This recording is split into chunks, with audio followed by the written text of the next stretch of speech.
राष्ट्रीय स्वयंसेवक संघ के प्रमुख मोहन भागवत ने कहा है कि हिंदू हमारी पहचान, राष्ट्रीयता और सबको अपना मानने एवं साथ लेकर चलने की प्रवृत्ति है और इस्लाम को देश में कोई खतरा नहीं है।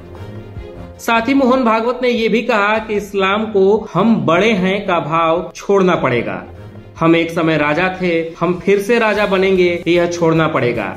ऐसा सोचने वाला कोई हिंदू है उसे भी यह भाव छोड़ना पड़ेगा। कम्युनिस्ट है उनको भी यह छोड़ना पड़ेगा। सरसंघ चालक ने ये बातें ऑर्गेनाइजर और पांचजन्य को दिए साक्षात्कार के दौरान कही। अपने इंटरव्यू में भागवत ने LGBT समुदाय का भी समर्थन किया और कहा कि उनकी निजता का सम्मान किया जाना चाहिए और संघ इस विचार को प्रोत्साहित करेगा। मोहन भागवत ने ट्रांसजेंडर समुदाय पर भी अपनी राय रखी और कहा कि इस तरह के झुकाव वाले लोग हमेशा से थे। जब से मानव का अस्तित्व है, यह जैविक है, जीवन का एक तरीका है। हम चाहते हैं कि उन्हें उनकी निजता का हक मिले और वह इसे महसूस करें कि वह भी इस समाज का हिस्सा है। यह एक साधारण मामला है। जनसंख्या नीति पर संघ प्रमुख ने कहा कि जनसंख्या एक बोझ भी है और एक उपयोगी चीज भी है। ऐसे में जैसा मैंने पहले कहा था, वैसी दूरगामी और गहरी सोच से एक नीति बननी चाहिए। यह नीति सभी पर समान रूप से लागू होनी चाहिए, लेकिन इसके लिए जबरदस्ती से काम नहीं चलेगा।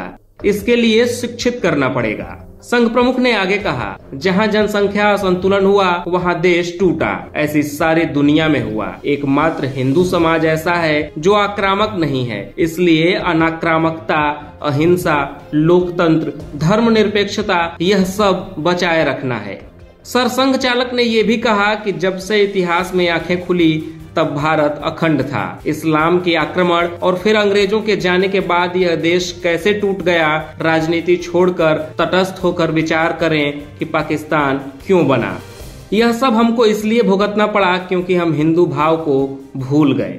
मोहन भागवत ने कहा कि हमारी राजनीतिक स्वतंत्रता को छेड़ने की ताकत अब किसी में नहीं है। इस देश में हिंदू रहेगा, हिंदू जाएगा नहीं, यह अब निश्चित हो गया है। हिंदू अब जागृत हो गया है। राजनीति में संघ की भूमिका पर भी मोहन भागवत ने खुलकर अपनी राय रखी और कहा कि संघ ने जानबूझकर खुद को दिन प्रतिदिन की राजनीति से दूर रखा है, लेकिन हमेशा ऐसी राजनीति से जुड़ा है जो हमारी राष्ट्रीय नीतियों, राष्ट्रीय हित और हिंदू हित को प्रभावित करती है। फिलहाल के लिए इतना ही। देश और दुनिया की बाकी खबरों के लिए देखते रहिए लोकमत हिंदी।